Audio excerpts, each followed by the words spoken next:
Hi, it's meteorologist Joe Fury in the Storm Team 8 Weather Center. What can we say?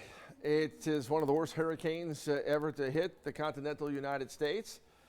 And it hit in an area around Punta Gorda, down through Captiva, down through Naples. It really, and for many spots, there is a repeat performance of Charlie back in 2004. So total devastation. The areas down there, some places won't get back to normal for many, many, many months to come. And fatalities, there are several, and we're hoping that number is not going to mount as we move along here, but assessing the damage in some places is hard to comprehend. The flooding has been unbelievable, and 2.6 million power outages, and Ian's not done yet. Ian is now back off the northeast Florida coast into very warm waters right there as it moves its way on up towards South Carolina. And if you remember what happened on Wednesday afternoon when all of a sudden Ian was 155 mile per hour sustained. It got over those 88, 89 degree waters. The water temperature is very warm off the southeast coast. So it's forecast to be a category 1 as it heads for around Charleston, South Carolina at 2 o'clock tomorrow afternoon. We're just hoping that in that trip from off of Ormond Beach and Daytona Beach up to around Charleston and Myrtle Beach that it doesn't get stronger than sustained 80 and gusts to 100. Yes, we've got major coastal flooding. Anybody on the eastern side of Hurricane Ian is going to be in trouble. Savannah could be in trouble as big winds can knock a lot of trees down in Savannah.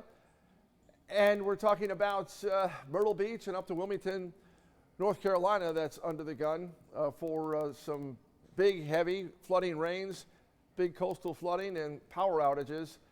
As we see where the storm came from, how it sliced right across Florida, it became a tropical storm briefly earlier today, but it did come in south of Daytona, so that was good, but areas down towards Melbourne really took a hard hit.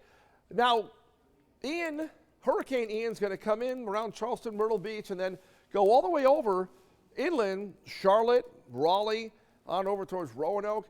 So it takes a left-hand turn, but watch what happens.